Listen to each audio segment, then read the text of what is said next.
हर बच्चा जो पैदा होता है वो कुछ सामाजिक और आर्थिक हालात से ज़रूर असरअंदाज होता है और कुछ अपने जज्बाती माहौल से भी। उसी तरह उसकी तरबियत होती है। मुझे दयानदारी और सेल्फ डिसिप्लिन अपने अब्बा से विरासत में मिला था और माँ से अच्छाई पर यकीन करना और रहमदिली। लेकिन जलालुद्दीन और शमसुद्दीन के सोहबत से जो असर मुझ पर पड़ा उससे मेरा बचपन ही अलग नहीं हुआ, वरन आइंदा ज़िंदगी पर भी उसका बड़ा असर पड़ा। फिर द्वितीय विश्व युद्ध खत्म हो गया और हिंदुस्तान की आज़ादी बिल्कुल यकीनी हो गई। मैंने अब्बा से रामेश्वरम छोड़ने की इजाज़त मांगी। मैं डिस्ट्रिक्ट हेडक्वार्टर रामनाथपुरम जाकर पढ़ना चाहता था। शमसुद्दीन और जलालुद्दीन मेरे साथ रामनाथपुरम तक गए, मुझे स्वाट हाई स्कूल में दाखिल कराने के लिए। जाने क्यों मुझे नया माहौल मुझे रास नहीं आया। रामनाथपुरम बड़ा मसरूफ शहर था और करीब 50,000 की आबादी थी, लेकिन रामेश्वरम का सुकून और इत्मीनान कहीं नहीं था। घर बहुत याद आता था और घर लौटने का कोई मौका मैं नहीं छोड़ता था। स्वाट हाई स्कूल में दाखिला लेने के बाद एक 15 साल लड़के के तमाम शौक जो हो सकते थे मेरे अंदर जाग उठे। मेरे टीचर अय्या डोरेमन बेहतरीन उस नौजवान के जहन के लिए जिसके सामने जिंदगी के बेशुमार मुमकिनात खुलने वाले थे। रामनाथपुरम के उस अरसे रहम में उनसे मेरा रिश्ता उस्ताद शागिर्द या गुरु शिष्य से कहीं आगे निकल गया।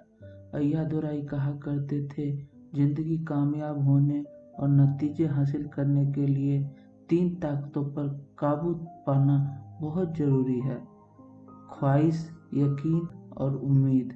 अय्या दोराई सुलेमान कहा करते थे, इससे पहले चाहो कि कुछ हो जाए, ये जरूरी है कि मेरे अंदर उसकी पूरी शिद्दत से ख्वाहिश हो।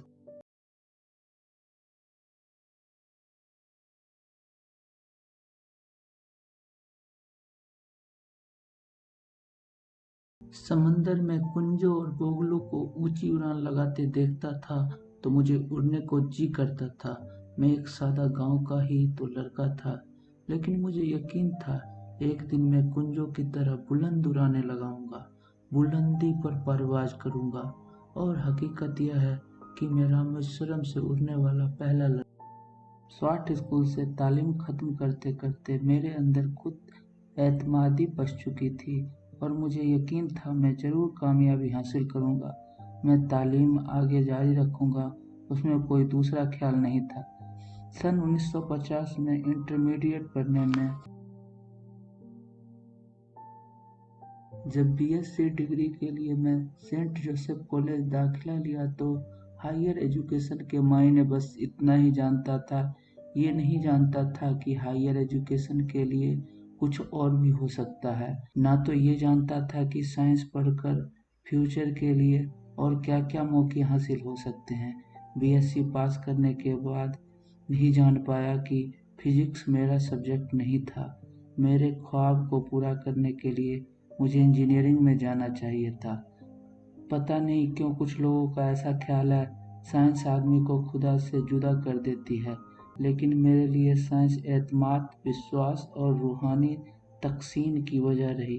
किसी तरह मैं एमआईटी के उम्मीदवारों की लिस्ट में आ गया, लेकिन उसका दाखिला बहुत महंगा था। कम से कम 1,000 रुपये की ज़रूरत थी और मेरे अब्बा के पास इतने पैसे नहीं थे। उस वक्त मेरी आपा जोहरा ने अपने सोने के कड़े बेचकर मेरी फीस का इंतजाम किया। मुझ पर उसकी उम्मीद और यकीन देखकर मैं पसीज गया।